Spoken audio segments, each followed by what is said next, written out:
Hello, good morning students. Welcome to Craft Academy, Crafting Young Minds. So last video lecture में मैंने आपको adjournment motion के बारे में बताया, ठीक है, और जो दूसरे कंडीशंस थे या रीजंस थे जहाँ पर एडजर्नमेंट मोशन पास किया जाता है. Right, now coming to the hot topic that is the no confidence motion. लेकिन अब देखिए, इसको समझने के लिए आपको नंबर समझना पड़ेगा. पहले मैं आपको पढ़कर समझा देता हूँ कि क्या है ये चीज़. राइट, कि किस तरीके से नो कॉन्फिडेंस मोशन होता क्या है एक्चुअली. ठीक है, मतलब आपके बुक में जो लिखा है वही ये शब्द है, ठीक है, लेकिन जो नंबर गेम है वो समझाता हूँ आपको क्या है. देखिए क्या लिखा है in a parliamentary setup the council of ministers work till they enjoy the confidence of the legislature. ठीक है, अब इसका मतलब आपको समझ में नहीं आएगा. राइट, एक जनरली मैंने सिर्फ पढ़ लिया कि क्या होता है. In a parliamentary setup the council of ministers work till it enjoys the confidence of the legislature. देखिए यहाँ पर काउंसिल ऑफ मिनिस्टर्स अगेन क्या हो सकता है, प्राइम मिनिस्टर, ठीक है, हिज कैबिनेट, फिर ministers of state and what, and ministers of state and what, deputy ministers. So ये सारे जो है मिलकर कंस्टिट्यूट करते हैं हमारा काउंसिल ऑफ मिनिस्टर्स. पहले ही मैं समझा चुका हूँ, ठीक है, आपको. राइट, अब देखिए, in a parliamentary setup the council of ministers that is this fellows they work till they enjoy the confidence of the legislature. यहाँ पर लेजिस्लेचर को इन पर्टिकुलर मैं काउंट करता हूँ लोकसभा. क्या काउंट करता हूँ? लोकसभा. ओके, ठीक है, I hope you are getting the point. समझ में आ रहा है? ठीक है, इसको मैं काउंट करता हूँ लोकसभा. राइट, तो देखिए, जब तक लोकसभा में या लोकसभा हैज देयर कॉन्फिडेंस, ठीक है, in this particular council of minister they will work and they will enjoy. ठीक है, जैसे ही कॉन्फिडेंस लूज हुआ वैसे ही क्या होगा, they will not work, they will stop being prime minister, they will stop being cabinet. ठीक है, इसको कहते हैं नो कॉन्फिडेंस मोशन. अभी भी आपको क्लियर नहीं हुआ है, फिर भी मैं समझाता हूँ. ठीक है, देखिए, if a successful motion of no confidence is passed in Lok Sabha the council of ministers has to resign. ठीक है, अगेन बात वही आता है, नंबर गेम. ठीक है, number game between what, between the government and what, the opposition. ठीक है, गवर्नमेंट और अपोजिशन के बीच में जो नंबर गेम चलता है, ठीक है, बस उसी को कहते हैं कॉन्फिडेंस. राइट, ठीक है, फॉर एन एग्जाम्पल, ठीक है, यहाँ पर देखते हैं. सपोज लोकसभा है, क्योंकि जनरली लोकसभा में जिसकी बहुमत होती है वही कहेंगे सरकार बनाते हैं. ठीक है, दे फॉर्म द गवर्नमेंट. तो यहाँ पर हमारे पास मल्टी पार्टी सिस्टम है. क्या है? Multi party system. ठीक है, बहुत सारी पार्टियाँ मिलकर कहेंगे लोकसभा में इलेक्शंस कंटेस्ट करती है, लेकिन एक ही पार्टी को बहुमत आता है. ठीक है, आपको और दूसरा भी एक फॉर्मेट समझाता हूँ. देखिए क्या होता है. Generally there are 550 members. ठीक है, इलेक्टेड मेंबर्स. वो नॉमिनेट मेंबर्स की बात नहीं करता, एंग्लो इंडियंस वाला बात नहीं करता मैं. अभी 550 मेंबर्स है. ठीक है, मुझे गवर्नमेंट फॉर्म करने के लिए जनरल इलेक्शन में क्या नंबर चाहिए? That is 50% + 1 of the total majority. Yes, सही है. तो 550 का आधा कर लेते हैं. राइट, तो 500 का आधा 250 एंड 50 का आधा 25. ठीक है, दैट इज 275 हो गया. 50%, यस, हो गया, +1. ठीक है, दैट इज 276 मेंबर्स. अगर मेरे पास इतने मेंबर्स हैं, yes, then I am in a condition to form a government. मैं उस पोजीशन पे हूँ, वो सिचुएशन जो है वो मेरे पास है जहाँ पर मैं सरकार बना सकता हूँ. ठीक है, सही है. राइट, सपोज पार्टी ए, पार्टी बी, सी, मल्टी पार्टी सिस्टम है ना हमारे पास. राइट, पार्टी डी, इस तरीके से कहेंगे सभी लोग ने लोकसभा इलेक्शंस के लिए इलेक्ट किया, मतलब they contested elections for the Lok Sabha. ठीक है, जो हर 5 साल में हेल्ड होता है. ठीक है, अब देखिए होता क्या है. फॉर एग्जाम्पल यहाँ पर सपोज पार्टी ए को मिल जाता है 276 वोट्स। तो सीधी सी बात है कि no this party is in the situation right कि वो गवर्नमेंट बना सकती है। समझ में आया? लेकिन अब ये तीनों पार्टी क्या हो जाएगी, उसके लिए अपोजिशन हो जाएगी। क्या हो जाएगी? अपोजिशन। ठीक है, और इनके पास नंबर कितना होगा पता है, जो इसके पास नहीं है, दैट इज 274। तो यहाँ मार्जिन कितना कम है, सिर्फ एक ही मेंबर का मार्जिन है, लेकिन फिर भी बहुमत तो बहुमत होती है राइट। लेकिन क्या है, ये इतना स्ट्रांग नहीं है, it is not a strong government, ये कभी भी गिर सकती है अगर एक मेंबर यहाँ से यहाँ हो जाए।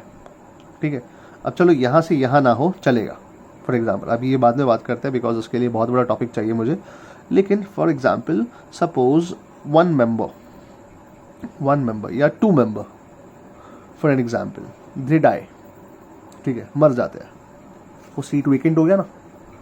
ठीक है, वो सीट वेकेंट हो गया फॉर एग्जाम्पल। अब सोचिए कि वो वैकेंसी को भरने के लिए बाय इलेक्शंस होते हैं, एंड अगेन वो दो वैकेंसी जो सीट्स आती है, वो कैंडिडेट जो आते हैं, they don't belong to this particular party, they belong, one is from B, one is from C. कहाँ हो गया, मेजॉरिटी किसके पास आ गई, इनके पास आ गई। ठीक है राइट, तो क्या हुआ, तो जो पार्टी सरकार में थी, now it is not having the confidence of the legislature, yes, because the opposition is having more number। तो क्या करेंगे, तुरंत क्या करेंगे, they will ask the ruling party to prove their majority, and hence the ruling party will not be able to prove their majority, and it leads to resignation। या तो आप खुद रिजाइन करो, या तो फिर हम नो कॉन्फिडेंस मोशन पास करते हैं और आपकी सरकार को गिराते हैं because you don't have the number. ठीक है, बहुत सारे तरीके हैं राइट। फॉर एग्जाम्पल 276 है, 6 मेंबर्स को क्या हुआ, ठीक है, दे रिजाइंड। ठीक है, मतलब यहाँ पर रिजाइन कर दिया, मतलब क्या, they are not a member of Lok Sabha any more, and hence ये जो नंबर है वो रिड्यूस हो गया 270 पे। Still this fellows they are having 274, so क्या होगा, they will pass a no confidence motion। ठीक है, आई होप अभी आपको समझ में आया होगा क्या होता है नो कॉन्फिडेंस मोशन। ठीक है, अब सोचिए यहाँ पर अपोजिशन ने तो गिरा दिया नो कॉन्फिडेंस पास करके, सिंगल मेजॉरिटी पार्टी थी, लेकिन क्या इन पर्टिकुलर बी के पास उतने बहुमत है, नहीं। इन पर्टिकुलर सी के पास इतनी बहुमत है, नहीं है, they don't have the majority in particular. ठीक है, इन पर्टिकुलर मतलब क्या है, each being counted as a separate team नहीं है। लेकिन इफ दिस 3 पर्टिकुलर टीम्स वो ऐड हो जाए, ठीक है, दे वो हाथ मिला ले फॉर एग्जाम्पल, ठीक है, दे जॉइन हैंड्स टुगेदर, ठीक है, कोवेलेंट बॉन्ड बना दिया साथ में फॉर एग्जाम्पल, तो क्या अभी ये सिचुएशन में है, यस है, तो ये क्या करेंगे, सरकार बना देंगे। समझ में आया? ठीक है, और ऐसी सरकार को हम कहते हैं कोएलिशन गवर्नमेंट, जो अभी आप देख रहे हैं in case of Maharashtra as a state. ठीक है, अभी स्टेट की बात करता हूँ मैं, ठीक है, I not go to the centre. Maharashtra में कौन है, एनसीपी, ठीक है, शिवसेना, राइट, गठबंधन है, कोएलिशन गवर्नमेंट है। समझ में आया? And trust me, this is the most unstable, मतलब महाराष्ट्र की सरकार की बात नहीं कर रहा हूँ मैं, बात कर रहा हूँ कोएलिशन गवर्नमेंट की। This is the most unstable government, this type of governments. ठीक है, क्योंकि कहीं ना कहीं ईच एंड एवरी पर्सन या each and every party has a selfish and. ठीक है, सो ये पार्टी सर्वाइव, मतलब इस तरीके की पार्टी, ऐसे government, they have lesser chances to survive the term, the 5-year term। ठीक है, God knows if they will be able to complete the 5-year term और नॉट। ठीक है, कर जाए तो बहुत अच्छी बात है, लेकिन आप देख सकते हैं लोकसभा में जनता दल यूनाइटेड, ठीक है, राइट, देख सकते हैं कितने सालों में या कितने दिनों में सरकारें गिरी हैं। ठीक है, आपके टेक्स्ट बुक में है the time period. I want you to look at the time period of the particular Lok Sabha. कुछ लोकसभा तो 15 days में चली गई, कुछ लोकसभा जो गवर्नमेंट है ठीक है, वो 10 दिन में, या सॉरी 3 मंथ्स में, 2 मंथ्स में, 2 ईयर्स में चली गई, ठीक है।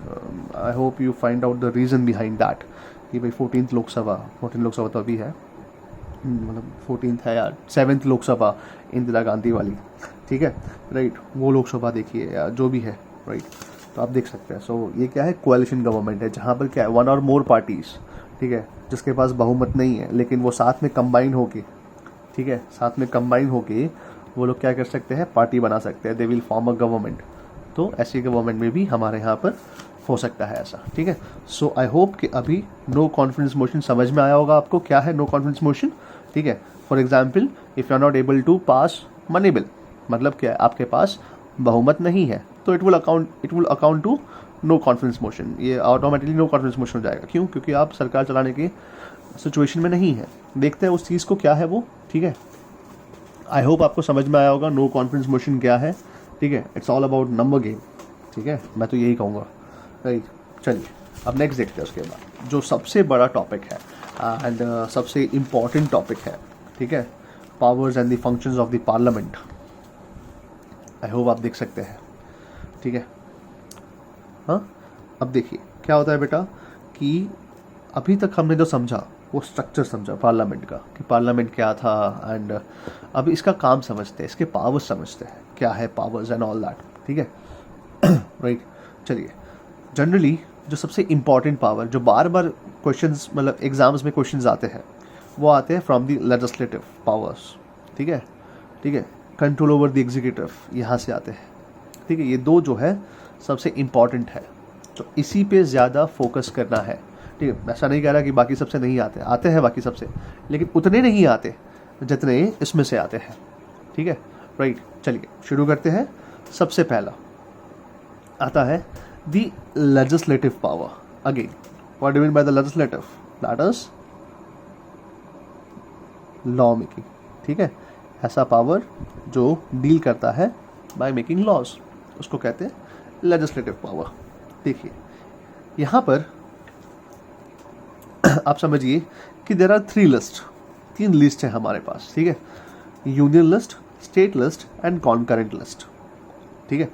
हाँ, अब देखिए यूनियन लिस्ट के अंदर वी हैव 100 सब्जेक्ट्स। कितने सब्जेक्ट्स है? 100 सब्जेक्ट्स है। आपके बुक में 97 लिखे होंगे, ठीक है, बट द अपडेटेड वंस। ये this number of subjects they don't agree या they don't correspond to the number of subjects that is written to in your text book, okay, ठीक है। सो डोंट गेट कन्फ्यूज, जो text book में वही लिखेगा 97, ठीक है। यहाँ पर 47 थे, राइट, और यहाँ पर 66 थे, ठीक है। तो देखिएगा क्या है, ओके। चलिए अब देखते हैं कि सब्जेक्ट्स क्या होते हैं। तो देखिए यूनियन लिस्ट, ठीक है, यूनियन लिस्ट के पास फॉरेन अफेयर्स, मतलब हमारे दूसरे देशों के साथ कैसे रिलेशन है। फॉर एन एग्जाम्पल अमेरिका, हाल ही में अभी देख सकते हैं हाइड्रोक्सी क्लोरोक्विन, ठीक है, राइट। एंड वो टिकटॉक पे बहुत चल रहा है ना, quarantine and all that, right. तो हाइड्रोक्सी क्लोरोक्विन वाला जो अफेयर है वो भी देख सकते हैं। फॉरेन अफेयर्स मतलब इन शॉर्ट कि हमारे दूसरे कंट्रीज़ के साथ कैसे रिलेशंस है, ठीक है, right, and how we are helpful and they are helpful to us, दोनों साइड से देख सकते हैं ना हम लोग, right. Defence, okay, railways, communication, currency etcetera, ये सारे के सारे सब्जेक्ट्स जो है they come under union list. ऐसे 100 सब्जेक्ट्स है ये तो, हालांकि I can write here etcetera, okay, ठीक है, ऐसे बहुत सारे सब्जेक्ट्स है। एंड इसका एक छोटा सा पार्ट जो है आपकी टेक्स्ट बुक में दिया हुआ है, ये वहीं से शायद कॉपी किया है मैंने, राइट, देख सकते हैं वहाँ पर, right. So this are the subjects, this are the particular subjects कि भाई ये सब्जेक्ट में क्या है। फॉर एग्जाम्पल डिफेंस है, तो डिफेंस में हमारे पास 3 विंग्स है of the defence, army, navy and air force, ठीक है। अब देखिए यहाँ पर state list 61 subjects, police, agriculture, roads, hospitals, land revenue, law and order, ठीक है, पुलिस में आ गया लॉ एंड ऑर्डर बट फिर भी। So this are the subjects enumerated in the state list. फिर आता है कॉन्करेंट लिस्ट, ठीक है। अब इसके अंदर भी forest, education, labour welfare, factories etcetera, ठीक है। तो ये सारी जो सब्जेक्ट्स है उसके अंदर, सॉरी, ये सारे जो लिस्ट है उसके अंदर पर्टिकुलर सब्जेक्ट्स आर गिवन। अब देखिए यहाँ पर लेजिस्लेटिव पावर का मतलब यही है कि लॉ मेकिंग पावर। तो हमारा namely the Lok Sabha and the Rajya Sabha, इनके पास पावर है लॉ मेकिंग का, सीधी सी बात है। अभी हम लोग पार्लियामेंट ही पढ़ रहे हैं, पार्लियामेंट का पार्ट है ये, एंड हम लोग पढ़ रहे हैं लेजिस्लेटिव पावर। तो लेजिस्लेटिव पावर में क्या पावर, इनके पास क्या पावर है? तो इनके पास पावर है कि जो भी सब्जेक्ट्स है, ठीक है, जो यूनियन लिस्ट में है, the subjects which are enumerated और listed under the union list, ठीक है, they can make laws on all these subjects. ठीक है, अगर क्वेश्चन पूछूं who has the power to make laws on the subjects under the union list, तो आपको लिखना है द सेंट्रल गवर्नमेंट, और we can say the parliament only. Okay, ठीक है, हाँ समझ में आया बेटा? तो क्या है कि पार्लियामेंट के पास पावर है to make laws on the subjects that are enlisted और लिस्टेड और enumerated under the union list. ठीक है, यूनियन लिस्ट के अंदर ये सारे के सारे जो सब्जेक्ट्स है उसके ऊपर है। जैसे कि फॉर एग्जांपल करेंसी है ना, करेंसी में अभी आपने देखा होगा डिमोनेटाइजेशन, राइट। फॉरेन अफेयर्स, जितने भी हमारे कहेंगे इंपॉर्टेंट डिसीजंस है, ठीक है, वो कौन लेता है? वो लेता है MEA, that is ministry of external affairs. ठीक है, राइट। डिफेंस, तो डिफेंस मिनिस्टर है हमारे पास। अभी आपको मैंने कुछ ही वीडियोस पहले आपको होमवर्क दिया था, राइट, कि आप ढूंढ कर आइएगा हु इज द रेलेवेंट या related minister who is handling all this ministries, different portfolios. Okay, ठीक है। So coming back to topic, legislative power of the कहेंगे पार्लियामेंट, तो ये वाला है। ठीक है, अब आता है स्टेट लिस्ट। अब स्टेट लिस्ट पे जो लॉज बनाता है वो कौन बनाता है पता है? तो कहेंगे उस पर्टिकुलर राज्य की सरकार। ठीक है, that the government of that particular state. ठीक है, फॉर एग्जाम्पल गुजरात, इसका बेस्ट एग्जाम्पल देखिए मेरे पास अभी जो मैं नोटिस कर रहा हूँ, पता नहीं कितना सही है या नहीं, लेकिन पुलिस में आप देखेंगे, ठीक है, तो आप महाराष्ट्र का पुलिस देखिए, ठीक है, और महाराष्ट्र का पुलिस जो नॉर्मली जो हवलदार रैंक के जो होते हैं, जो कांस्टेबल होते हैं, उनका जो टोपी है वो देखिए, उनका जो कैप है, द कैप दे वेयर। ठीक है, और हमारे गुजरात के जो पुलिस है, ठीक है, उनका जो कैप है, जो again at the constable level, ठीक है, तो उनके बीच में डिफरेंस मालूम पड़ता है। I am just commenting, okay, मतलब इसको कोई पर्सनली ना ले, लेकिन क्या है डिफरेंस, क्या है आप देख सकते हैं। ठीक है, uniform, difference in the uniform, again difference in the uniform. अब वेस्ट बंगाल में देखिए जो स्टेट पुलिस है, ठीक है, I am not talking about IPS and all, right, क्योंकि उनका तो सेंट्रली गवर्नड होता है वो लोग, लेकिन यहाँ पर स्टेट में देखिए क्या है। वेस्ट बंगाल के पास जो पुलिस है उनका आप यूनिफॉर्म देखिए, कैसा यूनिफॉर्म है, वाइट है ना, राइट, जो उनके अंडर आते हैं, स्टेट गवर्नमेंट के अंडर। और हमारा यूनिफॉर्म देखिए, दैट इज ब्राउन। तो क्या है डिफरेंस, समझ में आया? तो स्टेट लिस्ट में ये है, ठीक है, राइट। हॉस्पिटल्स देख लीजिए, एग्रीकल्चर, रोड्स, राइट, तो this comes in the state list. अब आता है concurrent list. Concurrent list are common, ठीक है, तो सॉरी, अब स्टेट लिस्ट को समझाना भूल गया मैं। तो स्टेट लिस्ट के अंदर जितने भी सब्जेक्ट्स है, ठीक है, राइट, जो भी सब्जेक्ट्स है वो सब्जेक्ट्स के ऊपर जो लॉ बनाने का पावर है, हु हैज द पावर? तो कहेंगे the state government, that is namely the state legislative assembly and council, ठीक है, ऑफ दैट पर्टिकुलर स्टेट, चाहे वो बाई कैमरल हो या यूनिकॉर्न कैमरल हो, जो भी हो, कैसा भी स्ट्रक्चर हो। तो स्टेट लिस्ट के अंदर हु हैज द पावर? तो कहेंगे भाई द स्टेट गवर्नमेंट। अब आता है कॉन्करेंट लिस्ट। अब कॉन्करेंट लिस्ट में जो भी सब्जेक्ट्स है, ठीक है, उसके ऊपर पावर, उसके ऊपर लॉ बनाने का जो पावर है कॉन्करेंट लिस्ट में, ठीक है, तो कहेंगे both the central government and the state government both have the power to make the laws on the subjects which are enlisted under the concurrent list. ठीक है, I hope you are getting, don't get confused, okay. ठीक है, concurrent list क्या है? Common है, दोनों में common है, दैट इज यूनियन लिस्ट में भी आ सकता है, स्टेट लिस्ट में भी आ सकता है, या फिर इसके ऊपर जो लॉ बनाने का पावर है वो किसके पास है?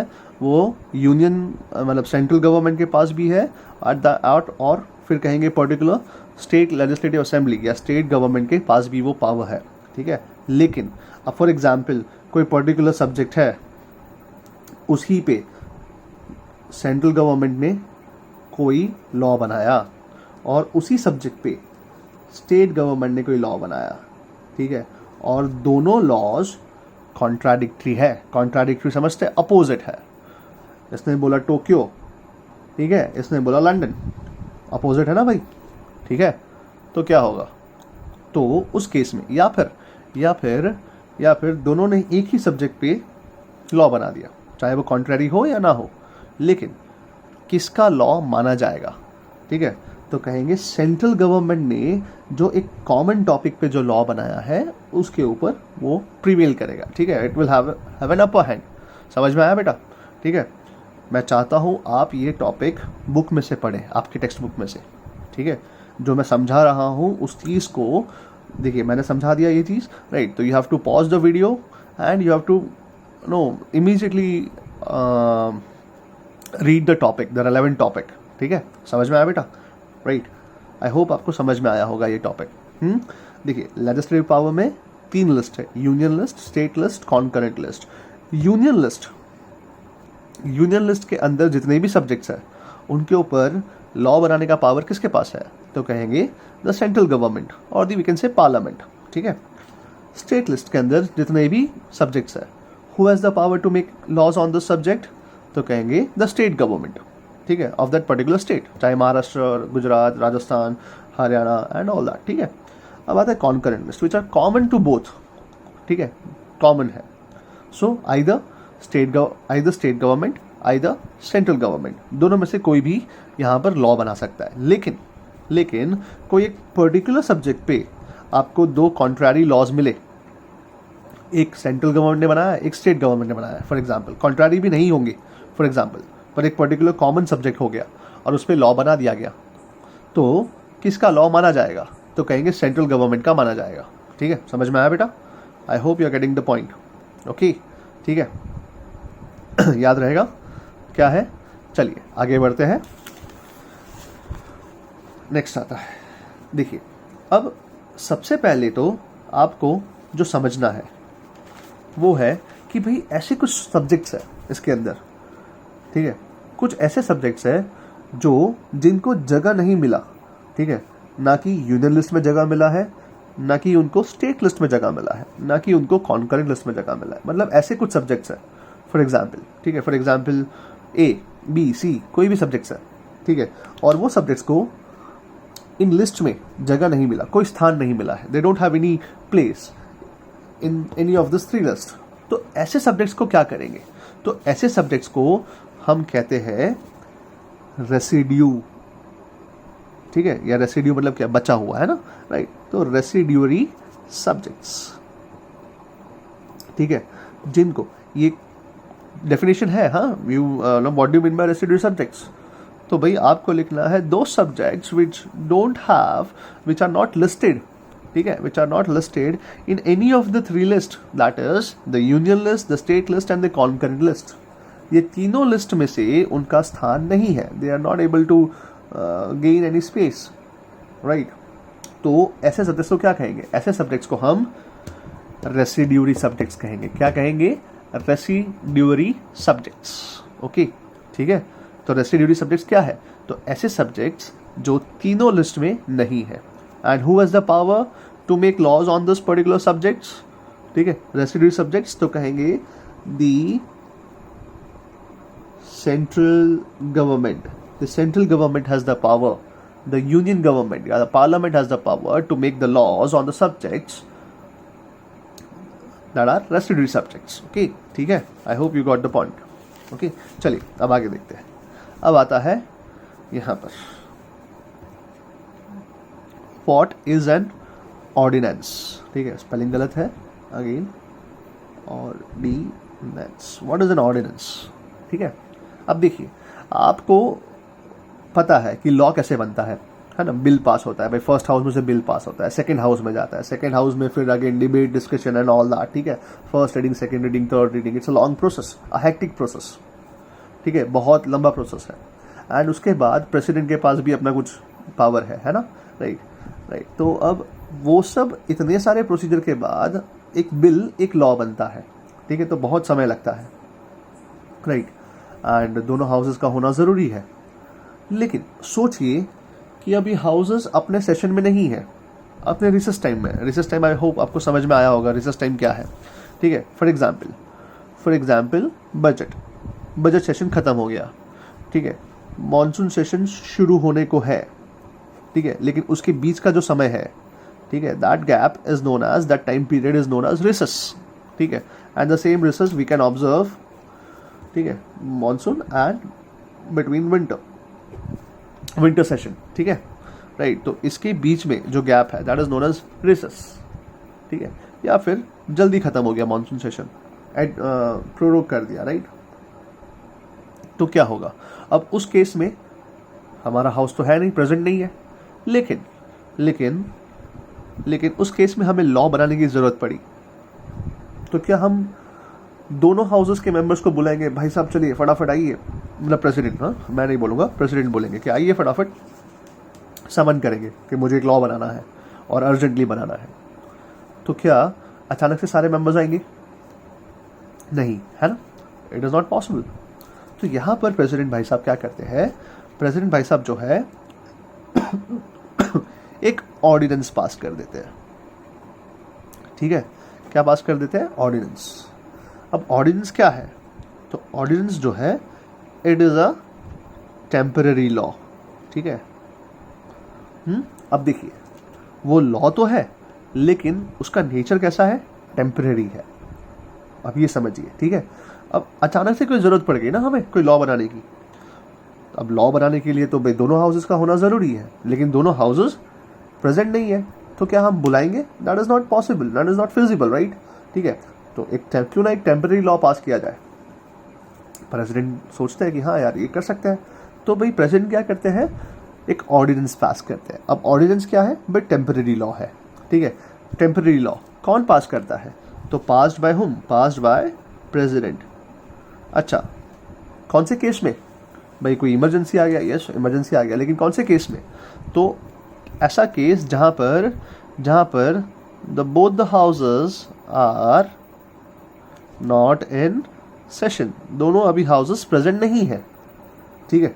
तो उस केस में देखिए दोनों हाउसेस ना, यहाँ पर याद रखिएगा दोनों houses, both the houses are not in session, दोनों हाउसेस अभी एब्सेंट है, रिसेस है, भाई नहीं बुला सकते अभी, ठीक है।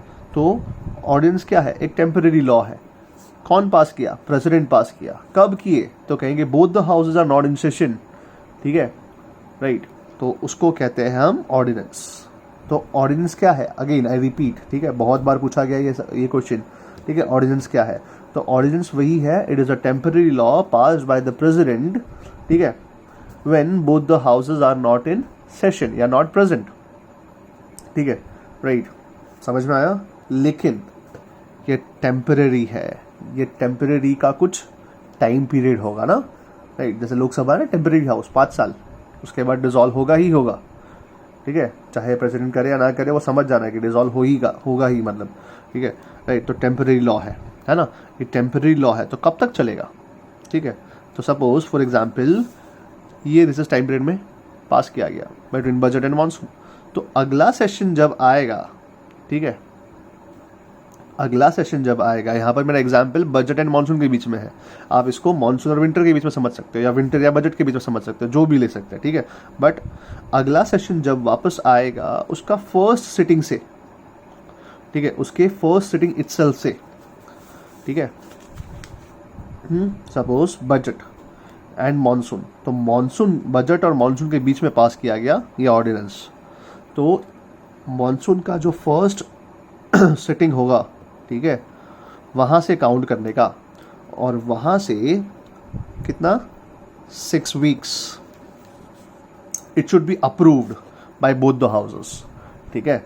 ये टेम्पररी लॉ को अप्रूवल चाहिए बोथ द हाउसेस का। देखिए यहाँ पर क्या हो गया, जो जनरल सिनेरियो था, लोकसभा, राज्यसभा, प्रेसिडेंट, तो पहले हाउसेस पास करते थे, फिर वो प्रेसिडेंट भाई साहब लॉ बनाते थे। लेकिन यहाँ पर क्या किया, उल्टा गया, रिवर्स है, प्रेसिडेंट भाई साहब ने लॉ बना दिया, ठीक है ना, और अब उसको अप्रूवल की ज़रूरत है by both the houses, reverse process, क्योंकि अभी आप प्रेजेंट नहीं है ना, लेकिन हमें ज़रूरत है, ऑर्डिनेंस की ज़रूरत है, ठीक है। तो क्या है, first sitting, from the first sitting itself, ठीक है, काउंट कीजिए 6 वीक्स, वो 6 वीक्स के अंदर दोनों हाउसेस से पास होना ज़रूरी है, to make it what, permanent law, ठीक है। अदरवाइज अदरवाइज क्या होगा कि ये 6 वीक्स के अंदर पास नहीं हो पाता from any of the house, ठीक है ना। तो ये जो ऑर्डिनेंस है वो लैप्स हो जाएगा। लैप्स का मतलब कि अब वो एक्ट में नहीं रहेगा, इट विल नॉट ऑपरेट, ठीक है। समझ में आया, इसको कहते हैं ऑर्डिनेंस। आई होप आपको समझ में आया होगा क्या है ऑर्डिनेंस, ठीक है, राइट। तो देखिए अगेन ऑर्डिनेंस लेजिस्लेटिव पावर है ना बेटा, क्या है लेजिस्लेटिव पावर, क्या है अगेन लॉ बनाने का ना। ऑर्डिनेंस आपने लॉ बना दिया लेकिन वो टेम्पररी नेचर का था, उसको परमानेंट नेचर करना है। तो 2 केसेस समझ में आए। सबसे पहला केस क्या था, ये वाला लेजिस्लेटिव पावर में union list, state list and concurrent list. Union list के अंदर जो सब्जेक्ट्स है हु हैज द पावर, तो central government has the power. Residuary subject central government has the power. Concurrent list अगर कॉन्ट्रैरी होता है तो central government has the power, ठीक है। समझ में आया। स्टेट लिस्ट के बारे में बताता हूँ अभी मैं, ठीक है, लेकिन अभी समझ में आया बेटा ये चीज़। तो पहला यही लिखना है। सेकंड क्या लिखेंगे, ऑर्डिनेंस, ठीक है। ऑर्डिनेंस जो है उस केस में भी हमारा हाउस जो है वो लॉ पास करने के लिए काम करता है, ठीक है। अब ये कुछ क्वेश्चंस है जो मैंने लिखे थे। ये क्वेश्चन है who makes laws on the residuary subjects, ठीक है, this is not homework, okay, just ये क्वेश्चंस आए हैं। What are the residuary subjects, आपको समझना है कि क्या है रेसिडुअरी सब्जेक्ट्स क्या है, and who makes the laws on the, who has the power to make laws on the residuary subjects, okay, ठीक है। चलिए नेक्स्ट देखते हैं। अब नेक्स्ट जो टॉपिक है वो है पेपर, ओके। अब देखिए क्या है, proclamation of emergency has to be ratified by the parliament, ठीक है। अब आप समझिए इमरजेंसी क्या है। Emergency is a big topic, लेकिन आप समझिए ऐसी कुछ स्पेशल कंडीशंस हैं जहाँ पर इमरजेंसी लगाई जाती है, ठीक है। There are 3 types of emergencies. सबसे पहले नेशनल इमरजेंसी, ठीक है, नेशनल इमरजेंसी। अभी देखिए मैं लेजिस्लेटिव पावर समझा रहा हूँ, इसलिए मैं इमरजेंसी एज अ टॉपिक नहीं समझा पाऊंगा क्योंकि it will again take me in half an hour और 15 मिनट्स मोर, ठीक है। And this topic comes in second chapter. अगर मैं सेकेंड चैप्टर का फर्स्ट चैप्टर में समझा दूंगा तो सेकेंड चैप्टर में क्या समझाऊंगा, है ना, ठीक है। तो okay that was an bad joke, लेकिन फिर भी, है ना। तो नेशनल इमरजेंसी, ठीक है, प्रेसिडेंट्स रूल, और फिर उसके बाद आता है, या प्रेसिडेंट्स इमरजेंसी भी कह सकते हैं, या प्रेसिडेंट्स रूल्स, हम इसको समझिए। फिर थर्ड आता है फाइनेंशियल इमरजेंसी, ठीक है। अब इसको इसी तरीके से याद रखना है, NPF, ओके। आर्टिकल्स लिख देता हूँ, हालांकि ये काम के नहीं है, फिर भी आर्टिकल नंबर 352, 356 एंड 360, 4 के गैप में है इसीलिए याद रह जाते हैं, ठीक है।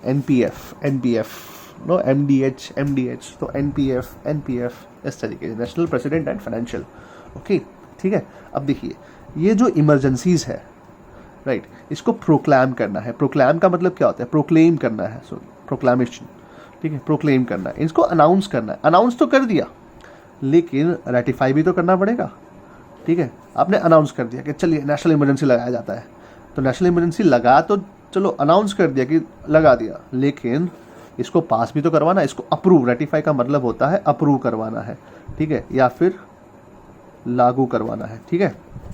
मात्रा के लिए एक्सक्यूज करना, I am not that sure, ठीक है, ये इस वाला है या इस वाला है, लेकिन लागू करवाना है, अप्रूव करवाना है, ठीक है, इसको रेटिफाई करना है। तो इसके लिए भी हमको ज़रूरत पड़ता है किसका, तो कहेंगे पार्लियामेंट का, ठीक है, राइट। तो आई होप आपको समझ में आया होगा। Proclamation of emergency has to be ratified by the parliament, ठीक है। अब देखिए जो नेक्स्ट टॉपिक है बहुत इंपॉर्टेंट है, बहुत बार पूछा गया है, ठीक है।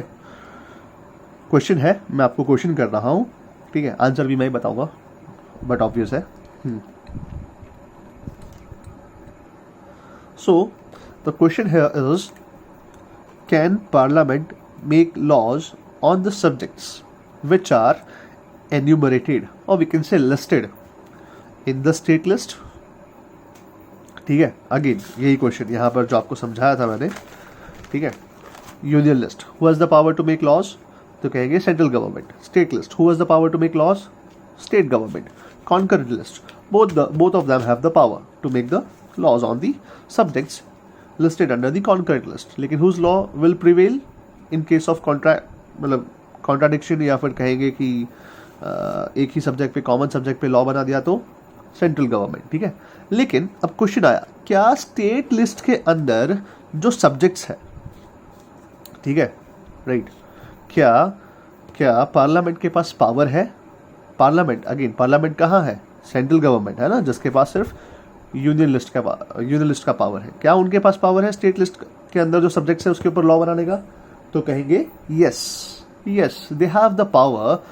अगेन देखिए, फेडरल स्ट्रक्चर तो है ही हमारे पास, लेकिन समय आते आते क्या हो जाता है, समय पर, मतलब सही समय पर सही सिचुएशन, अगर सिचुएशन ऐसी हो गई तो हम स्टेट के जो पावर्स है उसको भी हम स्नैच अवे कर दे, जस्ट हम छीन लेते हैं वो पावर्स, ठीक है। तो स्टेट लिस्ट के अंदर जो सब्जेक्ट्स है उसके ऊपर पावर्स, उसके ऊपर लॉ बनाने का पावर भी क्या सेंट्रल गवर्नमेंट के पास है?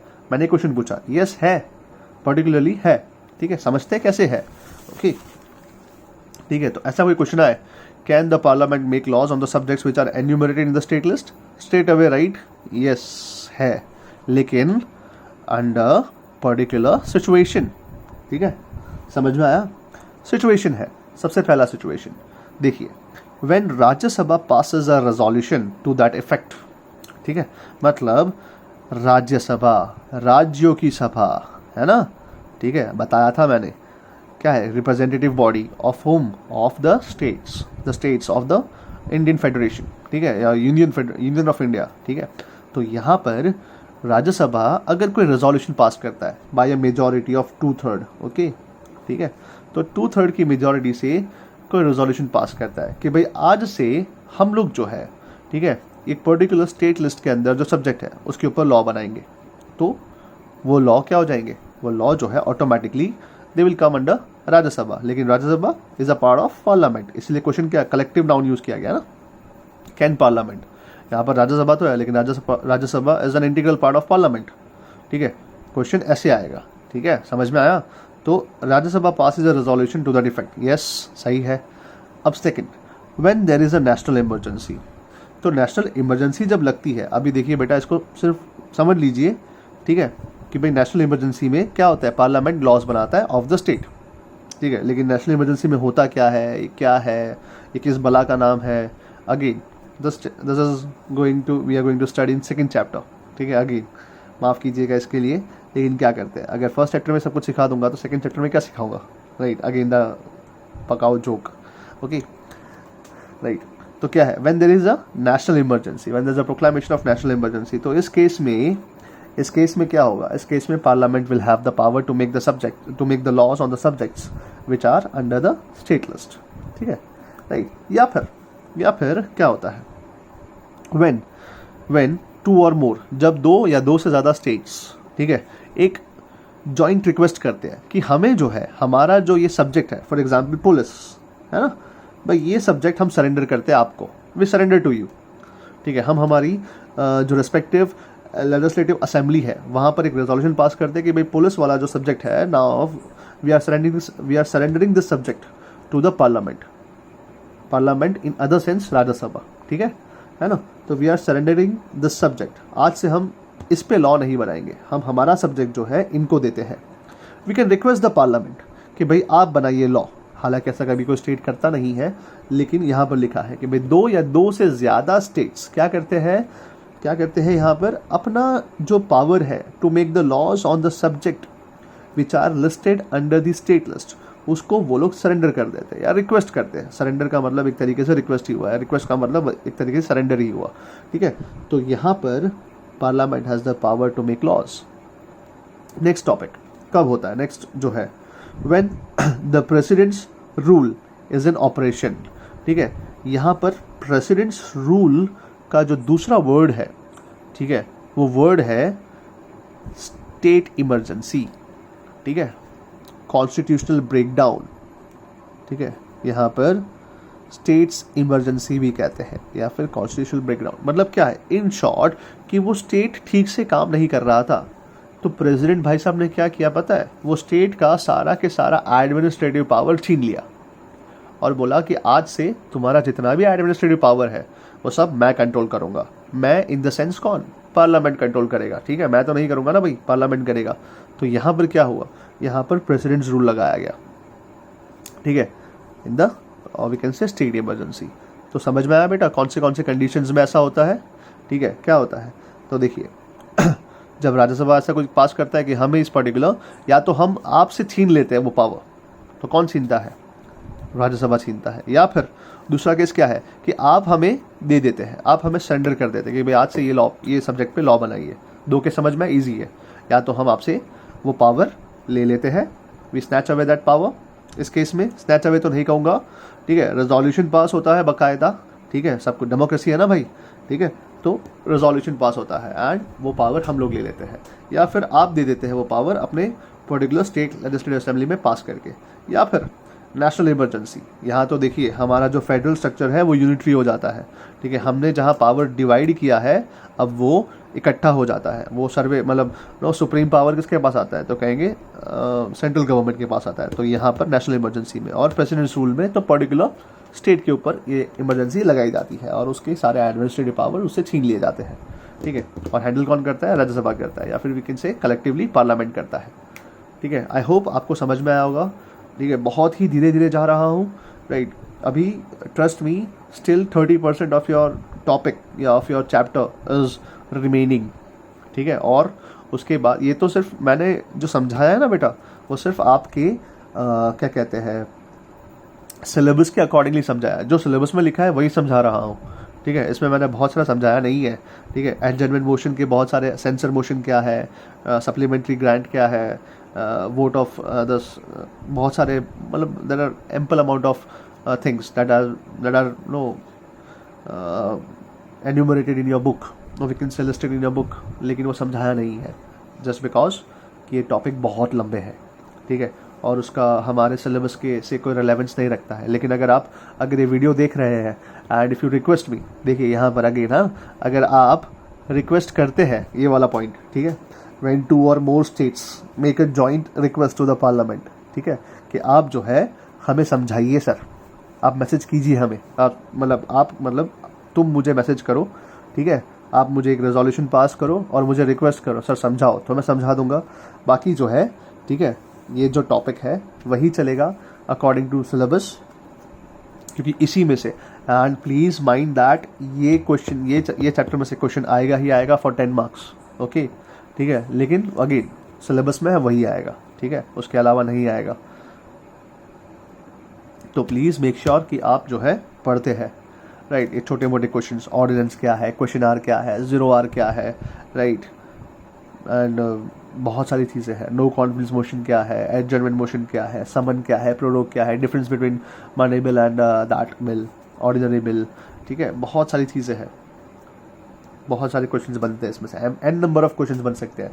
तो प्लीज़ मेक श्योर कि आप जो है पढ़ते हैं, हर एक टॉपिक पढ़ते हैं। देखिए इसीलिए मैंने सिर्फ एक ही टॉपिक सिखाया है ना यहाँ पर, लेजिस्लेटिव पावर, ठीक है, इसी में ही मेरा हाफ एन आवर निकल गया। हालांकि इसके बाद ये जो है 10-15 मिनट का ये टॉपिक है और ये सारा मैं ट्राई करूँगा कि अगले लेक्चर में ये पूरा कंप्लीट कर दूँ, ठीक है, हाफ एन आवर 45 मिनट्स में, राइट। लेकिन फिर भी चलिए, so no homework for today, nothing, I will give you a homework, बहुत लंबा वाला होमवर्क दूंगा, लेकिन पर्सनली पहले आपको कॉल करूँगा अगर आपने अभी तक पिछले वाला होमवर्क सबमिट नहीं किया है तो, ओके, ठीक है।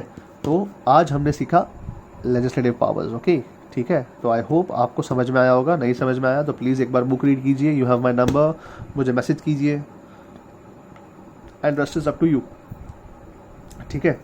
So bye bye till then, शुभ रात्रि, शब्बा खैर, स्टे होम, स्टे सेफ।